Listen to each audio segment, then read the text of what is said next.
Hi guys and welcome to my re-review of the Dell XPS 13. About 5 months ago I already reviewed the Full HD version. This time though I have the high-res version with the touchscreen and Windows 10. And I will mostly go into the differences about these two devices and not go into all the details. So if you want to know a little bit more, just check my full review. Other than that, let's just start with the design and build quality. With 1.27 kilograms is still very lightweight and still the most compact 13.3 incher on the market.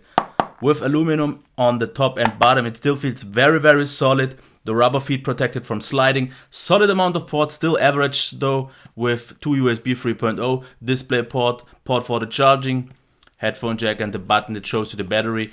SD card reader, that's pretty much still it. We have still the annoying LED that doesn't do much else than blinking and once you are at 15 and lower, so that's about it. I still say it is, in terms of design, hard to beat because it is so lightweight and compact. So if you travel a lot, this is still great. So let's open it and check what we've got in terms of keyboard. I wasn't impressed with the keyboard the first time and I'm not impressed this time as well. Because a low amount of key travel, not really a lot. Also the feedback isn't the best. We still have 2-level backlight, which is nice. The design still feels a little bit cramped. And the feedback once for typing, I just think I missed more buttons than I usually do and I made more mistakes. So for next time I would definitely wish for a thicker device if it has to be, but therefore some actual key travel. It just feels odd. It is still a quite good keyboard, but not really else. And it doesn't even come close to Dell's own Latitude series. As for the touchpad, this is something that I wasn't ever happy because of many reasons, and I will show you why.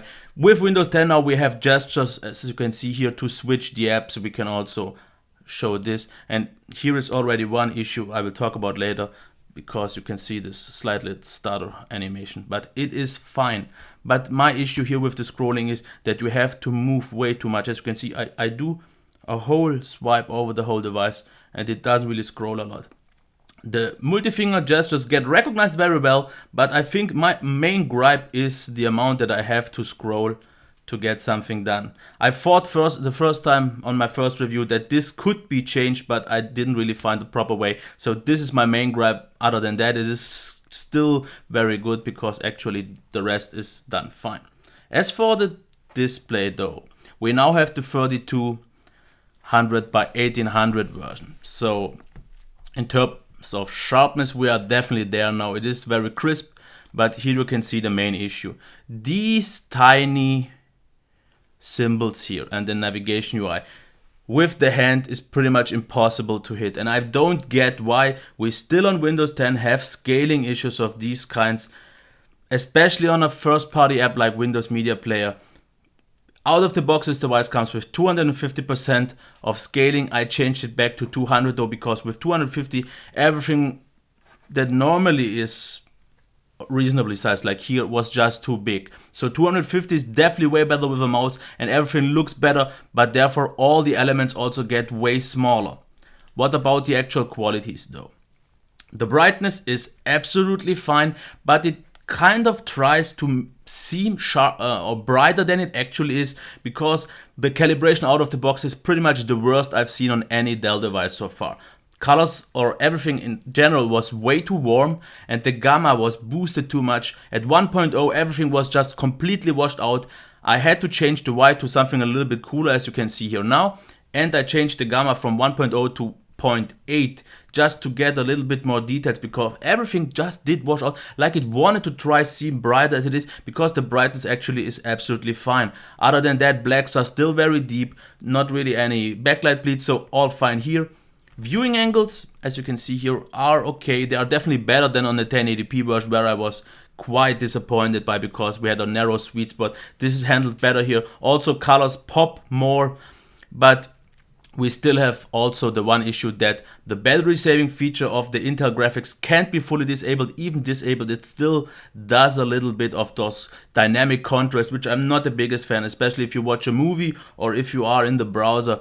It tries to compensate for a lot to make it maybe save battery life or seem brighter. So I'm still not super happy about that. Don't get me wrong, it is complaining on a very high level. This display is really nice, and once the gamma is down, at least the washed out feel is gone. And then it's a lot better, but it still doesn't wow me at all. And I would definitely wish for, if next year and Dell listens, please give me a 1440p glossy version, because that's the sweet spot in terms of scaling and sharp screen, because I wasn't a fan at all of the 1080p matte screen, but I'm also not the biggest fan of this 3200 by 1800 screen.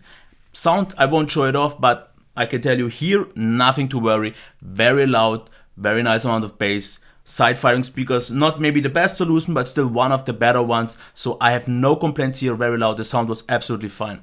As for the performance though, the SSD, very fast, no complaints here at all. But here we have it, if you can show it. Everything you do with the touchscreen, as you can see, doesn't seem super smooth.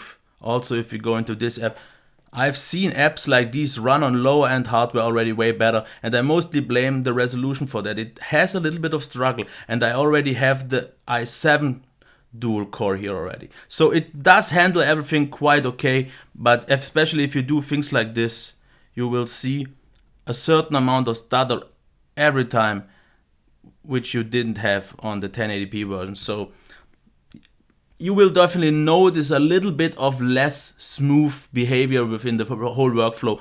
The power on paper is still there if you do video editing and all that. That still works fine, and it's still a great performer, but it can compete with the 1080p version. There just everything felt a little bit more lightweight. Here you notice a lot of dropped frames and stuttering throughout the whole thing. It is not a lot, and if you use a mouse it is way less noticeable, mostly within the touchscreen, with using the touchscreen and the trackpad. So performance is still good, but not that great anymore. As for the battery life, the charging times is still pretty much the same, almost 3 hours for a full charge, even though you are at 99 at 2 hours, which is okay. But the battery life, that was my concern already when I heard about the higher res version, and yes, it had a big impact, which I didn't expect to be that big, because on the 1080p version I got about 6.5 hours, maybe close to 7, which was a good value, not close to anything any other reviewer got, but I think my review process is just a little bit different, and this time I got about 4 hours to 4.5 with 60% of brightness. Maybe I could somehow with lighter use squeeze 5 out, and I'm pretty sure a lot of other people with lower brightness and maybe lower end tasks or lighter tasks will be able to maybe even squeeze out 1 hour more. But since I have to compare it with my use and all the other devices that I reviewed, it is about 30-40% less than the most others. So 4 hours, 4.5 is definitely below average and something that I'm not so happy about. What about the heat and noise though? Heat is okay, you can use it on your lap, it doesn't get too warm, but once you use it on your lap it will also start to spin on the fans a lot more often, and that was my main gripe on the full HD version. The fans still kick in way too often on completely lightweight tasks. Even if I browse or just watch a YouTube video, the fans kick in and are on way too often. I've pretty much like 80-90% of all the devices I reviewed in these tasks are silent, but this one here, mainly I guess due to the weaker cooling, since it's so compact, has to spin the fans a lot more. So that's why I would actually say next time make it a little bit bigger, give it a little bit more air or room to breathe, and don't stress the fans so much. The fans are not really loud, at no particular reason are they annoying, but just the fact that so many other devices can be silent when this one just isn't, is still a bummer for me.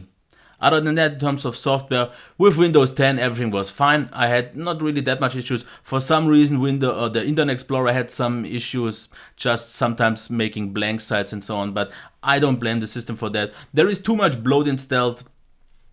Not really the end of the world, you can get rid of all of that, but other than that the system was totally fine and stable. So let's get to the recap and to the comparison with the full HD version. Design and build quality is still top notch, nothing to complain, very compact, very lightweight, great. Keyboard though, I'm just not impressed with it. It gets the job done and every average user will be happy. Same as for the trackpad, but I wasn't, since I've used so many devices that were a lot better here in this respect. Display 1080p or 3200 by 1800. If it's just for the display, I would choose the high-res version. With the touchscreen though, it will get a lot of smudges and it will be harder to read outside, but I use mostly my devices inside, and then I prefer the sharper display, even though we have scaling issues then. Sound absolutely great, nothing to complain, on a very, very high level, one of the very best. Performance, if you want the best lightweight feeling performance, then go for the 1080p version. Other than that, you can go with this. It still performs well, but where the 1080p version was one of the fastest feeling devices, this is one of the slowest feeling ultrabooks with this kind of CPU.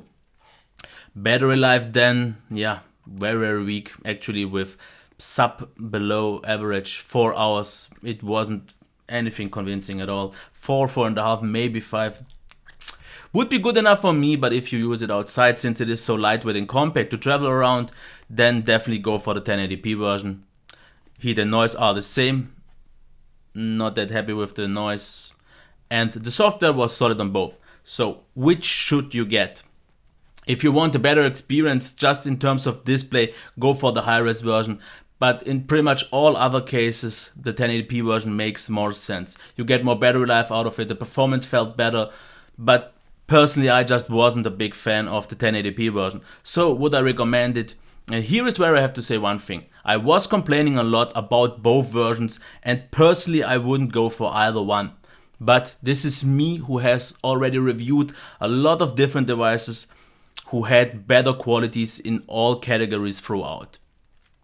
Not one device, but many devices in different categories. So that's why I see the weaknesses. But I also get that the average consumer won't have an issue with most of them. The display 1080p matte will be satisfying for the biggest part of the people, but I still personally know a lot of people who just can't stand matte panels, as do I. So that's the one thing. But the normal people who want for, because it's like $900 to $1,000 for the matte version, will get a great value. This one here with maybe $1,200 to $1,300, the value is less because the battery life has a big impact, a negative one. So that's one thing to consider. So I would say one thing. For me and a pro user, I don't think it's the right device, either the 1080p version or the higher res version, if then the 1080p just offers the better value and makes more sense. This one is just for the one who wants the better display. But the average consumer would be, I guess, even happy with both of them. And then, because of the better value, the 1080p version is the one to recommend.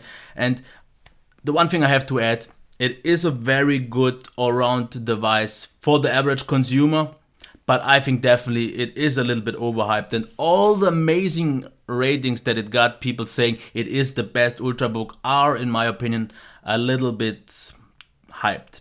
That's why I would say, if Dell would listen and won't want to improve next year's model, make it a little bit bigger, use a 1440p glossy display, or at least give me the option, put a proper keyboard in it. For example, something from the Latitude line would be extremely amazing. Other than that, the rest would be fine. So there's not a lot that has to be changed, but these few changes could make a huge difference, and then I would give it my full recommendation. But other than that, I've gave you all the plus and all the counts. Let me know, and I'm pretty sure I would get a lot of negative comments from people who have it and love it, and I totally get why they love it, but for me it's just not the right thing. Okay, this was my review or re-review of the Dell XPS 13. If you have any comments, leave them down below. If you like this video, give it a like and subscribe. Okay, until next time, bye.